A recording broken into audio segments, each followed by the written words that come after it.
मित्रांनो, आला आज आपल्या मनमाडला पूर. रातभर पाऊस चालू होता त्याच्यामुळं मी जरा सकाळी लवकर उठलो, त्याच्यामुळं मागं बघतो तो पुरं पाणीच पाणी. हा आपल्या घरापुढे एक छोटासा डोंगर आहे. तर तो डोंगर असं आहे की आपलं जुनं हॉटेल जेव्हा पण निघेल तेव्हा तिथं पुरी आपल्याला भर टाकायची. त्या हिशोबाने हा आपला डोंगर आहे.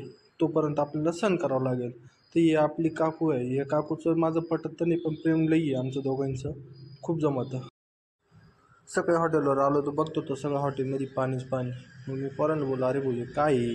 मग पोरांना म्हटलं चला करा हे लवकर लवकर क्लीन, नाही का.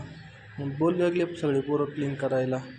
मग थोड्या वेळात आम्ही सगळं क्लीन बिन करून घेतलं, मस्त साफसफाई झाली.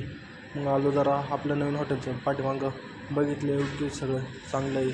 मग गेलो शेताकडे गेलो तर आपलं फुटला होता बांध, त्याच्यातून चाललं होतं पाणी. मग आता काय करणार, बांध तर चाललं आहे वाहून. मग आता बसलो गप्पीत. हे पाणी काय थांबायचं नाव घेत नव्हतं. मग आम्ही चाललो होतो सगळी नदीकडं.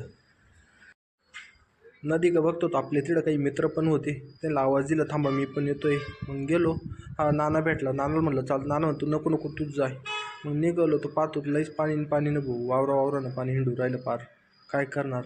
हे पोरं चालू येते चिखलामध्ये तरी पण उड्या मारीत या आता हे आपलं देवीचं मंदिर. आम्ही लहान होतो तेव्हा रोज यायचो, पण आता काही टाईम भेटत नाही बाबा कामधंद्यामुळं. त्याच्यामुळं हा डेवड्या आहे.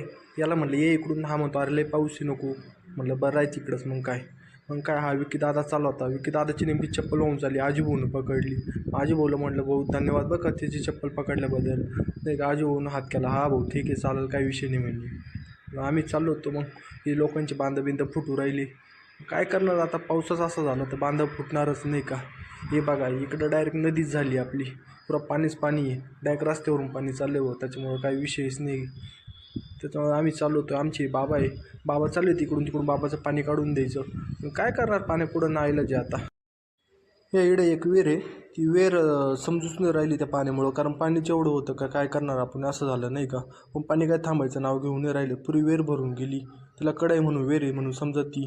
हे बघा इकडं पुरं पाणीच पाणी आहे. आता शेतकऱ्यांना करायचं कसं, नाही का.